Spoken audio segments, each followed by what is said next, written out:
또용주TV의 또용주입니다. 김영훈입니다. 저희가 2022-23 시즌 프리미어리그가 막을 내렸기 때문에 프리미어리그를 돌아보는 시간을 갖고 있는데요. 오늘은 좀 슬픈 이야기를 해야 되겠죠. 기대 이하의 성적을 거둔 팀들에 대해서 이야기를 나눠볼까 합니다. 네, 리버풀, 토트넘, 첼시 이 세 팀 좀 얘기해야 될 것 같고, 이 세 팀 또 지난 시즌은 또 4위 안에 들면서 챔피언스리그 티켓을 땄던 팀들이잖아요.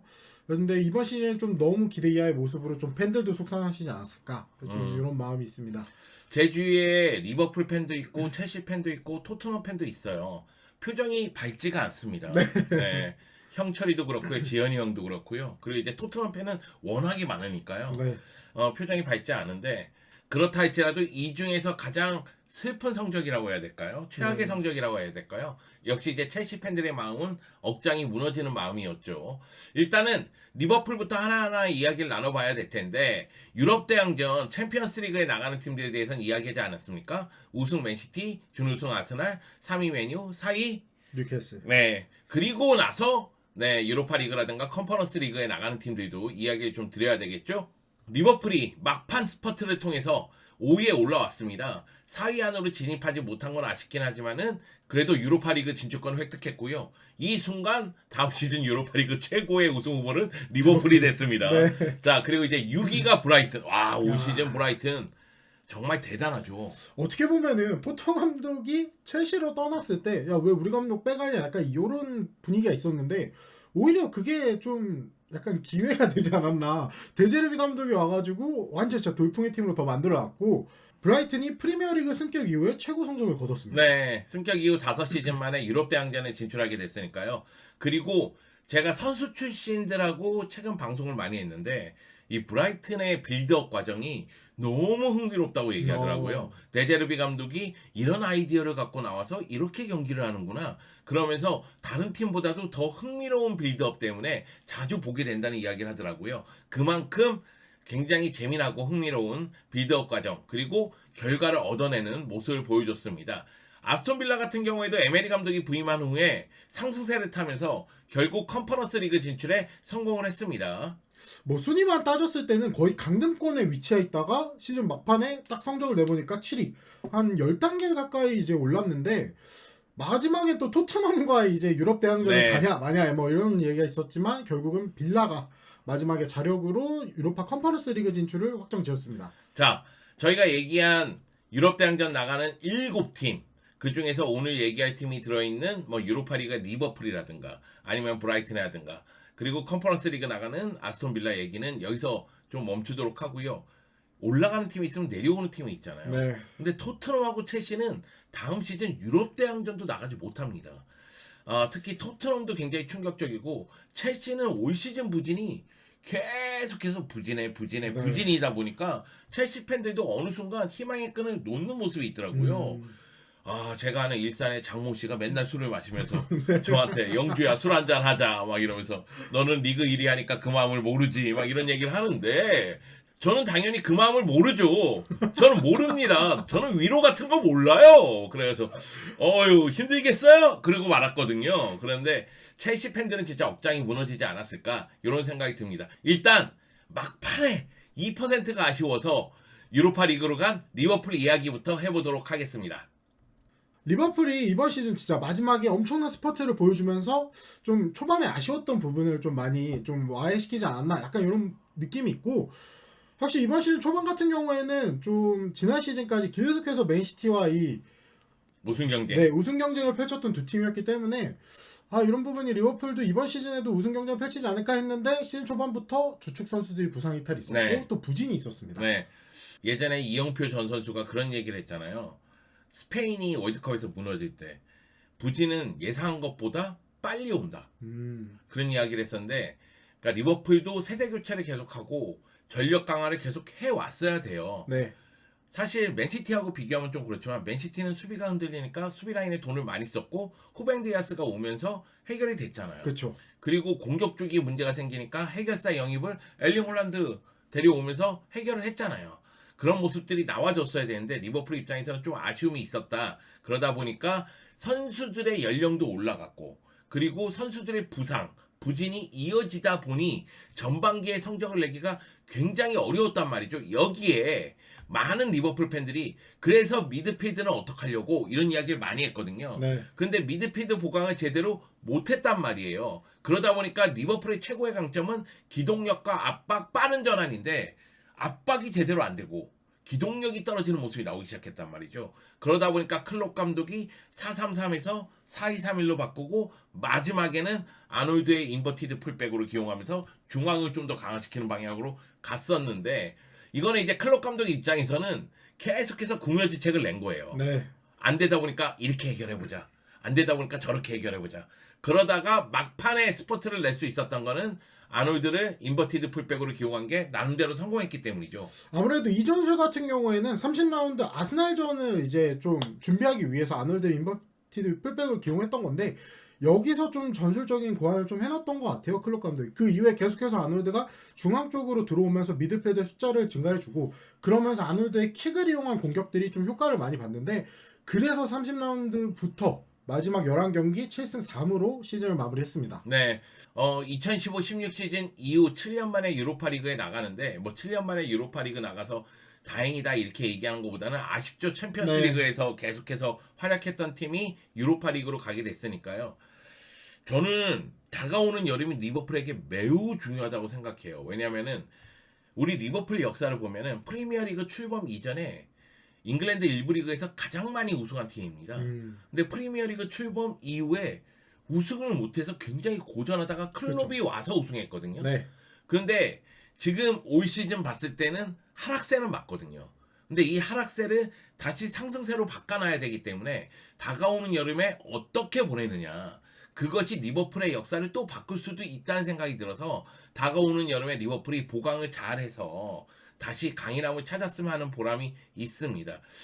사실 올 시즌 리버풀은 전체적으로 좀 아쉬워. 막판에 좀 갈증이 해소됐다 할지라도 시즌 초반이나 중반 그리고 각종 컵 대회 모두 아쉬움이 있었어요. 네, 뭐 챔피언스리그 같은 경우에도 레알한테 탈락을 했고 FA컵, 리그컵에서도 좀 일찍 탈락을 했기 때문에 아무래도 계속해서 하락세인 상황에서 컵대회까지 탈락을 했으니까 리버풀 입장에서는 어떻게 좀 기회를 반등할 수 있을 것 같을 때 못하고 또 반등할 수 있을 것 같을 때도 못했으니까 그래도 마지막에 이 좀 상승세를 타면서 끝냈다는 게 조금 희소식이고 네. 그 다음에 다음 시즌 이제 오는 여름 이적 시장에서 보강은 선택이 아니라 필수입니다. 네. 네, 몇몇 선수들이 떠나가는 선수들이 있기 때문에 이 부분을 좀 세대 교체를 어떻게 할 것이냐. 뭐 지금 메갈리스터가 온다는 얘기가 있는데 아직까지 확정이 아니기 때문에 좀 더 지켜봐야 될 것 같고 그 외에 다른 포지션에도 어떻게 보강을 하고 다음 시즌 어떻게 준비를 해야 될지 좀 봐야 될 것 같습니다. 자, 리버풀까지는 그래도 유럽 대항전에 나가죠. 유럽 대항전에 못 나가는 팀들 이야기를 해야 되겠습니다.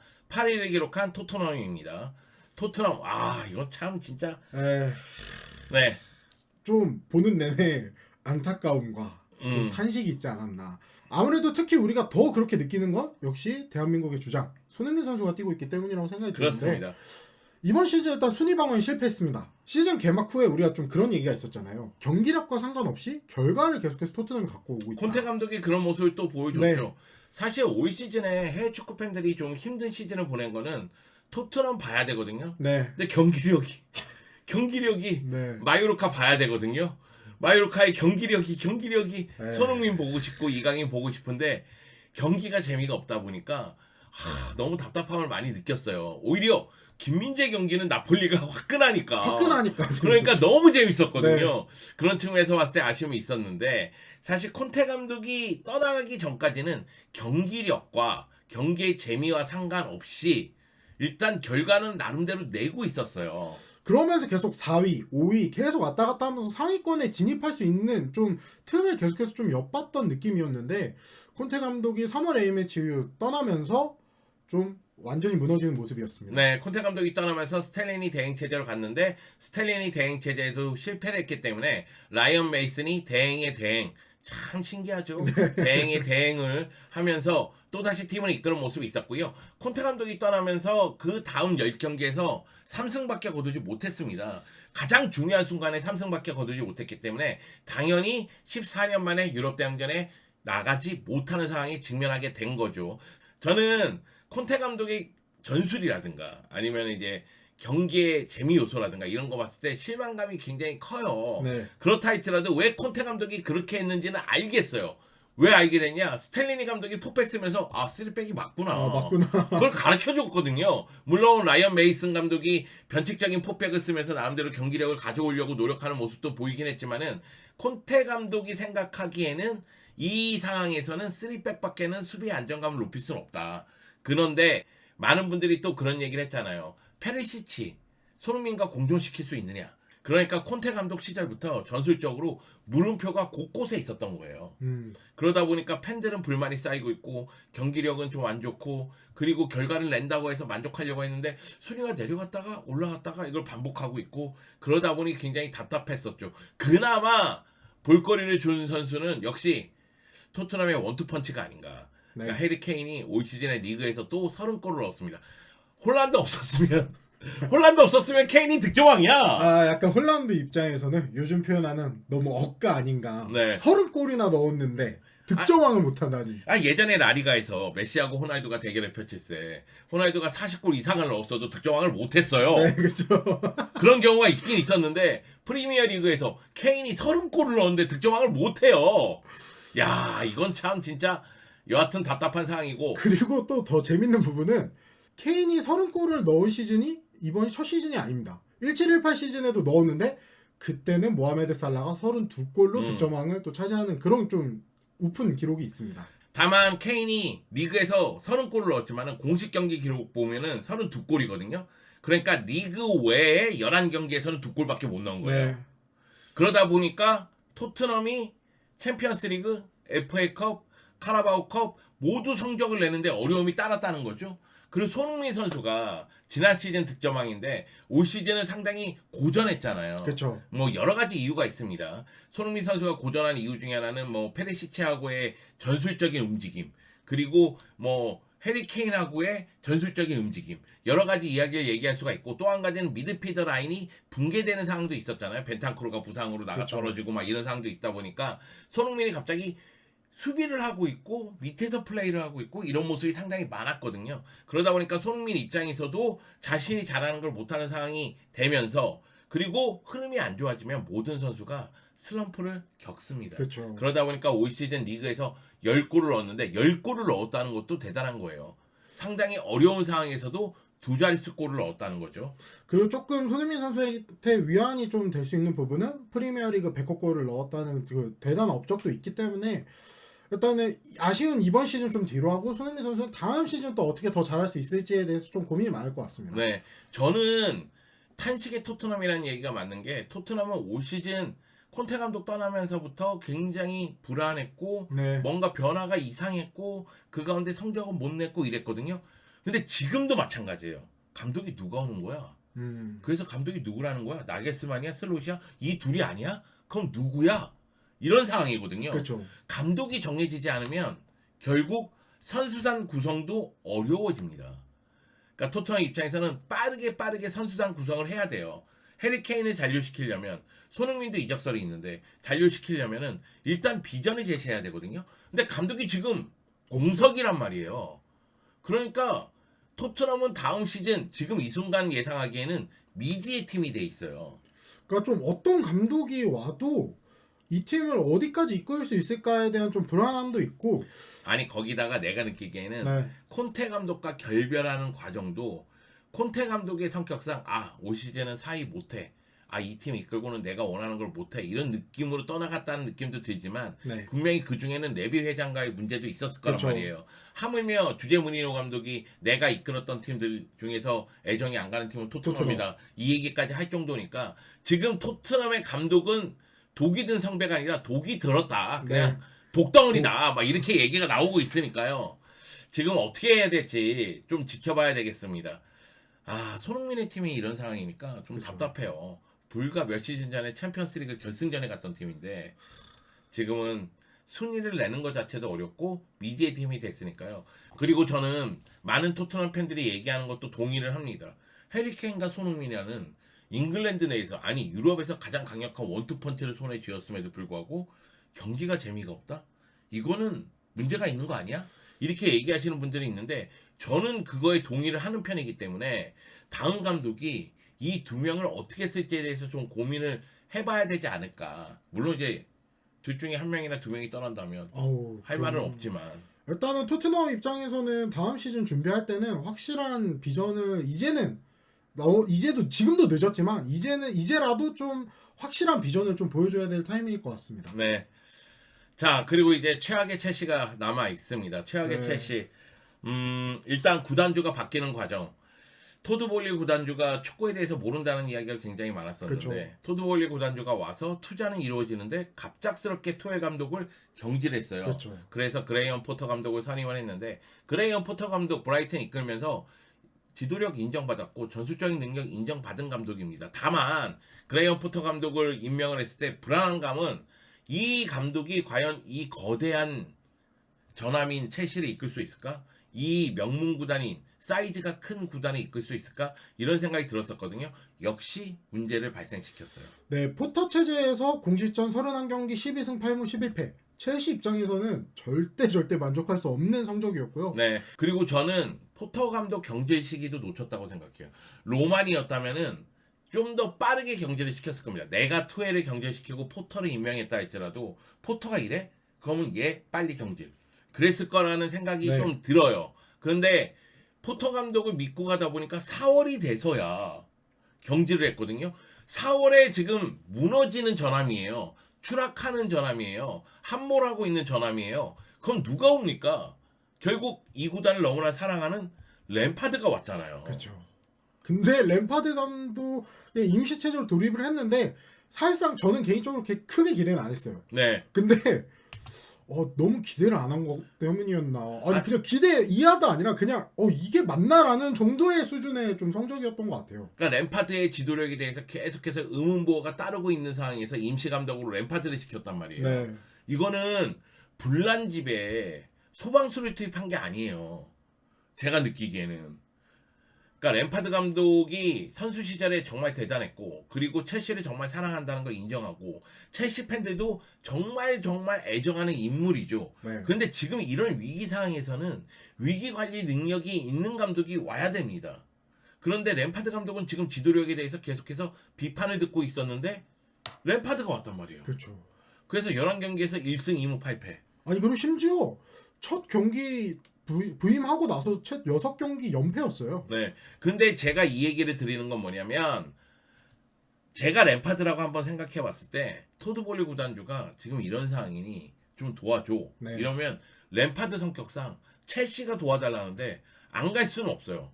저라도 갈 것 같아요. 그런데 토드볼리가 램파드에게 이런 제안을 하면 안 되는 거죠. 그렇죠. 포터 감독이 첼시를 떠날 때 그때 상황은 첼시가 독이 든 성배였어요.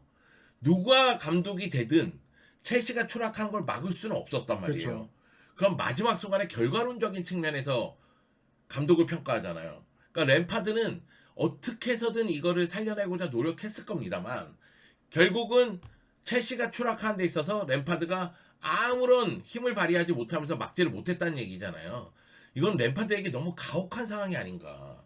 이번 램파드가 좀 더 최악을 만드는 것 같은 느낌이지 않았나. 그런 느낌을 주는 게 문제라는 거예요. 네. 그러니까 저는 토드볼리 구단주가 램파드에게 임시 감독직을 제안한 것 자체가 문제라는 거죠. 총대를 램파드에게 넘겼단 말이에요. 그렇죠. 비판의 화살이 램파드에게 가게끔 만든 건 아닌가 이런 생각이 들어서 아니 램파드 입장에서는 첼시가 원하면 온다니까요. 이건 어쩔 수 없어요. 내가 사랑하고 애정하면. 그렇죠.